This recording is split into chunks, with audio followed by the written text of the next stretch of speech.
नमस्कार दोस्तों, मैं कृष्णमूर्ति आप सभी का स्वागत करता हूं लर्निंग मिरर यूट्यूब चैनल में।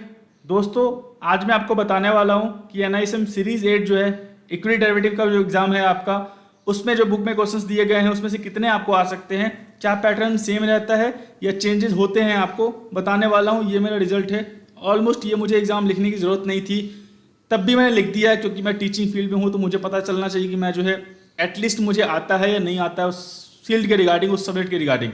चीज़ें जो है मैंने लास्ट वीडियो में बता रखी है कैसे जो है आपको कैरी फॉरवर्ड करना है अगर आपको ये एग्जाम पास करना है। तो अब मैं आपको बता रहा हूँ सवाल जो है या फिर जो भी चैप्टर्स हैं आपको कैसे पढ़ने हैं और जो क्वेश्चंस पैटर्न है आपको उसमें से कैसे आपको सवाल आते हैं ऑनलाइन एग्जाम में।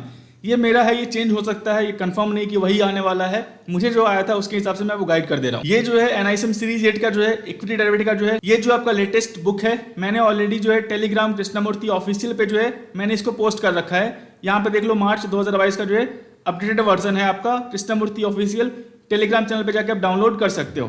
मैंने बता रखा है चैप्टर 1 में बेसिक्स 7 to 8 मार्क्स सवाल आने वाले हैं, चैप्टर 3 चैप्टर 4 ऑलमोस्ट 50 मार्क्स का सवाल आएगा, चैप्टर 5 6 मार्क्स का आएगा, चैप्टर 7 और चैप्टर 8 में से आपको ऑलमोस्ट 28 मार्क्स का आएगा। अगर आप ये चैप्टर पढ़ लेते हो तो ऑलमोस्ट 80-85 मार्क्स का जो आपका पोर्टफोलियो है वो तैयार हो जाएगा। आसानी से आप एग्जाम में पास कर लोगे, गलती करते भी हो तो, अगर आपने अच्छे से पढ़ रखा है इसको। तो ये चीज़ें समझ गए। अब मैं बता रहा हूँ जो इसके क्वेश्चन पैटर्न है वो कैसे आते हैं, कैसे आपको जो है कैरी फॉरवर्ड करना है, मुझे कितने सवाल सेम टू सेम आए हैं या पैटर्न कैसा है उसका। यहाँ पे जो आपके 63 क्वेश्चंस हैं, कोशिश करना जो पैटर्न रहेगा एग्जाम का वो सेम टू सेम इसी बेसिस पे रहने वाला है। सेम टू सेम सवाल नहीं आने वाले, वो ध्यान रखना, लेकिन जो पैटर्न है, जो पूछने का तरीका है वो सेम रहने वाला है। मैंने ऑलरेडी बता रखा है। एग्जाम जो है एनआईएसएम एग्जाम, उसको आप एग्जाम की तरह मत लो। वो जो है आप समझो कि मेरे सामने एक इन्वेस्टर बैठा हुआ है, उसको जो है एक रिक्वायरमेंट है, वो मेरे से पूछ रहा है और उसके बिहाफ में आपको जवाब देना है। यहाँ पे बोल रहा हूँ फाइनेंशियल डेरिवेटिव प्रोडक्ट जो है किसके लिए काम आता है। आपसे जो है सामने जो बैठा हुआ है वो पूछ सकता है फाइनेंशियल डेरिवेटिव प्रोडक्ट जो है F&O जिसको बोलते हो, वो किसके लिए काम आता है। ट्रेडिंग के लिए काम आता है। यस, स्पेकुलेटर जो है वो ट्रेडिंग कर सकते हैं। हेजिंग के लिए काम आता है। यस, अगर आपके पास कैश पड़ा हुआ है उसको आपको हेज करना है तो वो भी आप कर सकते हो। आर्बिट्राज कर सकते हो। अगर मान लो आपको फ्यूचर मार्केट में ज़्यादा रेट पे मिल रहा है तो आप कैश में बाय कर लो, फ्यूचर में सेल कर दो, जो डिफरेंस है उसका प्रॉफिट ले लो, वो भी कर सकते हो। All of the above. तो मुझे सबके लिए दिखता है यहाँ पे कि सबके लिए हो सकता है, तो आपको सही आंसर पुट करना होगा। अगर आप सवाल को अच्छे से पढ़ोगे और सिर्फ आप ऑप्शंस देखोगे तो आपको एक ऑड ऑप्शन मिल जाएगा कि चीज़ें जो है कैसे आपको जो है कैरी फॉरवर्ड करनी है। कोई सा भी एग्जाम ले लो, सिंपल बोलता हूँ यहाँ पे, कोई सा भी एग्जाम्पल ले लो। यहाँ पे बोल रहा है यू सोल्ड 1 XYZ स्टॉक्स, मतलब कोई सा भी ले लो कि आपने XYZ स्टॉक को सोल्ड किया है, मतलब पहले सेल किया है फ्यूचर में, जिसका प्राइस 278 का था, लॉट साइज 1200 का है। What is your profit and loss if you purchase contract back at 265। 278 पे सेल किया है, 265 पे आप बाई करोगे तो profit equal to selling price minus buying price. 278 minus 265 कितना हो रहा है, 13 रुपीज़ का हो रहा है। 13 इंटू 1200 का लॉट साइज है, तो 13 इंटू 1200 करोगे तो जो भी आपका प्रॉफिट होगा वो यहाँ पे आपको देख लेना। यहाँ पे आपका कंफ्यूजिंग ऑप्शंस रहेगा, लेकिन आपका कॉन्सेप्ट क्लियर होना चाहिए कि आपको पूछ क्या रहा है। मुझे जो है क्वेश्चन 6 सेम टू सेम आए हुए थे, मतलब जो यहाँ पे लिखा हुआ है वही, नंबर भी वही था, सब कुछ सेम था। इसके बाद जो है मेरा सवाल जो है 13 जो है सेम टू सेम था। यहाँ पे देख लो, margin in future trading are to be paid by buyer seller. और आप जैसे मान लो, आप सिंपल है, आप विजुलाइज कर लेना। अगर आप F&O ट्रेडिंग करते हो तो सिर्फ मार्जिन जो है कौन पे करता है। अगर आप बाय करते हो तो पे करते हो। अगर आप सेल करते हो पहले तो पे करते हो, मार्जिन पे करते हो, तो जाहिर सी बात है बोथ बायर एंड सेलर जो है पे करेगा। क्लियरिंग कॉर्पोरेशन जो है वो काउंटर पार्टी काम करती है बायर और सेलर के लिए कि जो भी चीजें हो वो सेटलमेंट अच्छे से हो जाए, तो ये अलग ही आपका फील्ड है। तो चीजें आपको पता है तो यहाँ पे सी ऑप्शन होगा, वो आप यहाँ पे फिल कर सकते हो। सिंपल 13 जो है आपको अप्रॉक्सीमेटली वही सवाल था, लेकिन थोड़ा बहुत चेंजेस था। 13 जो है सवाल जो है वही आए हुए थे। इसके बाद जो है सवाल नंबर 20 जो है सेम टू सेम आया हुआ था।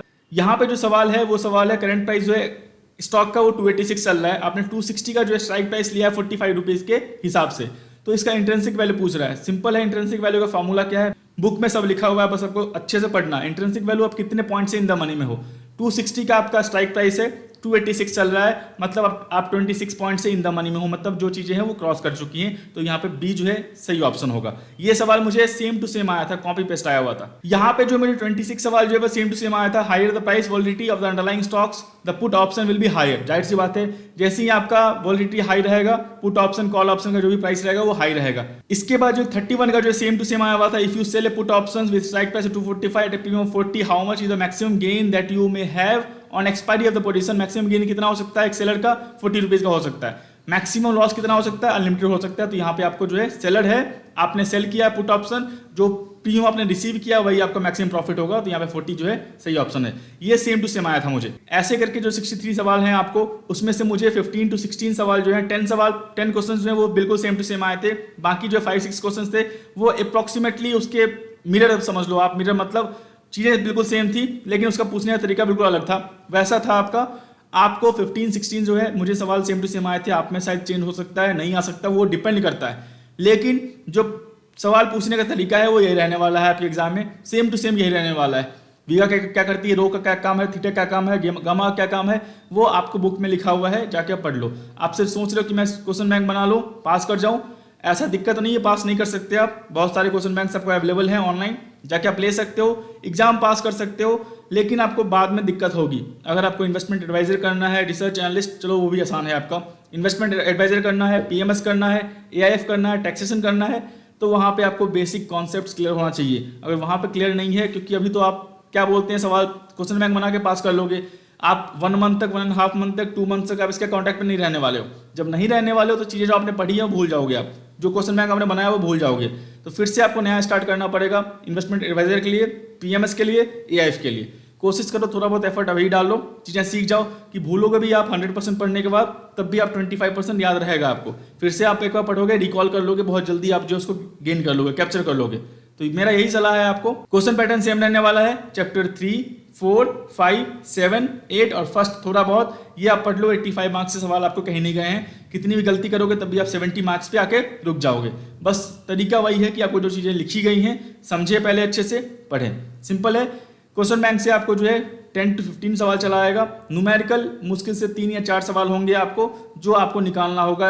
हेज रेशियो क्या होता है आपका, सिंपल है, जो भी चीज़ें होती है वो सिंपल रहने वाली है आपको। यहाँ पे मुझे एक और सवाल आ रहा है, सिंपल यही सवाल था आपका, बिल्कुल क्लियरली सेम टू सेम जो है यहाँ पे इसने जो है पुट कर दिया हुआ था। यहाँ पे क्या बोल रहा है, trader A want to sell 20 contract of August series 4500 पे जो है 20 कॉन्ट्रैक्ट सेल करना चाहता है। और ट्रेडर बी जो है आपको 17 कॉन्ट्रैक्ट जो है सेल करना चाहता है यहाँ पे। और trader B want to sell 17 contract of September series, ये अगस्त सीरीज का है, ये सितंबर सीरीज का है 45,500 पे। ये स्ट्राइक प्राइस है जो आपका यहाँ पे आपको दिख रहा है, ये आपका स्ट्राइक प्राइस है। लॉट साइज 50 है। तो सिंपल है, ये बोल रहा है कि इनिशियल मार्जिन जो है 6% फिक्स किया गया है। इनिशियल मार्जिन का मतलब क्या होता है, उस कॉन्ट्रैक्ट में एंट्री करने के लिए आपको मिनिमम मार्जिन कितना पे करना है, 6% फिक्स किया गया है। तो how much initial margin is required to be collected from both the investors. यहाँ पे आप जब भी सवाल पढ़ोगे ध्यान रख लेना, यहाँ पे बोथ लिखा गया है या बी लिखा गया है या सिर्फ ए लिखा गया है। ब्लाइंडली आप सीधा जंप मत कर लेना, थोड़ा टाइम देना आप सवाल पढ़ने के लिए। मेरा क्या था, मैं पिछले 8 साल 7 साल से यही काम ही कर रहा हूँ। तो मुझे 35 मिनट में जो है मैंने पूरे के पूरे 100 क्वेश्चन जो है मैंने कर दिए थे। मुझे पता था मुझे बस लिखना है एग्जाम, तो मुझे दिक्कत उतनी नहीं हुई है, समझ गए। यहाँ पे बोथ इन्वेस्टर पूछ रहा है, सिंपल है, क्या करना है आपको, 20 कॉन्ट्रैक्ट है, 50 का लॉट साइज है, 20 × 50 × 4500 नोट डाउन कर लेना, 17 × 50 × 45 50 नोट डाउन कर लेना, दोनों का वैल्यू ऐड कर देना, उसका जो है 6% निकाल देना। वहां आपको ABCD में वही ऑप्शन अवेलेबल होगा, उस पर टिक मार देना। सिंपल है, सेम टू सेम सवाल आया था मुझे, बिल्कुल क्लियरली कॉपी पेस्ट था। तो आपको कुछ उतना नहीं करना, आपको कुछ एक्स्ट्रा जो है आपको क्या बोलते हैं, ये आपको सिर्फ बेसिक नॉलेज टेस्ट करता है। वो चीज़ आप समझ लेना कि लॉट साइज क्या होता है, कॉन्ट्रैक्ट क्या होता है। तो कॉन्ट्रैक्ट में आप लॉट साइज मल्टीप्लाई करोगे या सिर्फ आप इसको भूल जा रहे हो, सिर्फ आप 20 × 4500 कर रहे हो, वो भी यहाँ पे होने वाला है। 20 × 4500 करना और यहाँ पे 17 × 4500 करना और उसका 6% निकालना, यहाँ पे ऑप्शन अवेलेबल रहेगा। तो आपको समझना होगा कि कॉन्ट्रैक्ट क्या होता है, लॉट साइज क्या होता है और स्ट्राइक प्राइस क्या होता है, वैल्यू कैसे निकालते हैं, उसका मार्जिन कैसे निकलता है। तो चीज़ें आप बुक में लिखी हुई हैं एग्जाम्पल के साथ, बस थोड़ा आप एफर्ट डालोगे, समझोगे तो हो जाएगा, ज़्यादा कुछ दिक्कत नहीं है। और एक सवाल ये 35 और 36 सेम टू सेम आया था, सेम टू सेम मतलब सेम टू सेम। यहाँ पे देख लो, a member has 2 clients C1 और C2। क्लियरिंग मेंबर बोलते हैं। हायरार्की ऐसे काम करती है क्लियरिंग कॉर्पोरेशन, जो कि काउंटर पार्टी काम करती है बायर सेलर के लिए सेटलमेंट का। क्लियरिंग कॉर्पोरेशन, उसके नीचे clearing member, cum clearing member, clearing self clearing member है, या फिर मान लो प्रोफेशनल क्लियरिंग मेंबर है, वो सब चीज़ें आते हैं यहाँ पे। एक मेंबर के पास जो है C1 और C2 क्लाइंट है। C1 जो है 800 परचेज किया है कॉन्ट्रैक्ट, और C2 जो है 900 कॉन्ट्रैक्ट सोल्ड किया है अगस्त का, और यहाँ पे ये परचेज किया गया है। What is the outstanding liability open position for the member to our clearing corporation in the number of contracts? कितना होने वाला है? सर बोलोगे सर आप एक ने परचेज किया है और एक ने सेल किया है, तो इसको सेटअप कर देते हैं। जो मैक्सिमम लायबिलिटी होगी वो 100 का होगा। नहीं, अगर सेम रहती तो 100 होता, लेकिन यहाँ पे दो हैं, C1 अलग है, C2 अलग है। तो C1 का अलग ओपन पोजीशन काउंट होगा और C2 का अलग ओपन पोजीशन काउंट होगा। तो यहाँ पे 800 जो है अलग काउंट होने वाला है, प्लस 900 अलग काउंट होने वाला है। तो जो मेंबर है उसका टोटल आउटस्टैंडिंग पोजीशन जो है वो 1700 रहने वाला है। बी, मेरे पास ऑप्शन डी था, जो मेरा सवाल आया हुआ था क्या बोलते हैं मेरे एग्जाम में, उसका ऑप्शन डी था 1700। तो आपको थोड़ी बहुत वो समझनी होगी कि कैसे ओपन पोजीशन काउंट करता है, मेंबर क्या है, चीज़ें कैसी हैं, थोड़ा बहुत आप एफर्ट डालोगे हो जाएगा। सेम टू सेम सवाल आया था, 35 same to same, 36 same to same. तो आप थोड़ा बेसिक कॉन्सेप्ट जो है क्लियर रखना, चीज़ें आपको उतनी दिक्कत नहीं होने वाली है। बुक में सब लिखा गया है, आपको बुक से बाहर कुछ पढ़ना ही नहीं है, कुछ मतलब हाथ ही नहीं डालना है आपको। बुक में जो लिखा गया उसको आप समझें।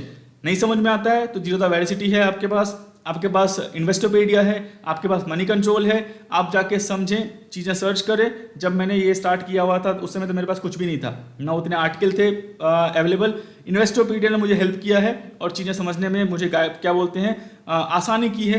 तो सिंपल है, आप इन्वेस्टोपीडिया यूज़ करें, जीरो द वेरिसिटी यूज़ करें, आप मनी कंट्रोल यूज़ करें, आर्टिकल लिखी हुई है, समझें, डिकोड करें। और एक चीज़ को आप समझ लेते हो एक बार में, तो फिर आपको आने वाले एग्जाम में जो है बस वो चीज़ें आपको सिर्फ देखनी होंगी, एफर्ट नहीं डालना होगा उसके लिए। और आपको इस फील्ड में हो, फाइनेंस फील्ड में हो, तो आपको सर्टिफिकेशंस करने होंगे।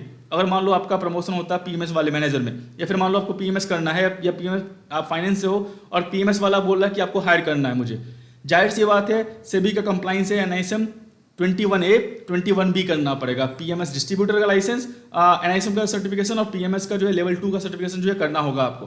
तो बेसिक कॉन्सेप्ट नहीं रहेगा तो वहाँ पे दिक्कत होगी आपको, और वहाँ पे आप क्वेश्चन बैंक से पास नहीं कर सकते। तो मेरा एक्सपीरियंस वही है, वो चीज़ें ध्यान रखना, बेसिक कॉन्सेप्ट क्लियर कर लो, दिक्कत नहीं होगी। थोड़ा एफर्ट डालना होगा वो डाल देना, समझ गए? तो दोस्तों मैं आशा करता हूँ वीडियो जो आपको अच्छा लगा, वीडियो अच्छा लगा तो लाइक करें, सब्सक्राइब करें, शेयर करें। तब तक के लिए दोस्तों धन्यवाद।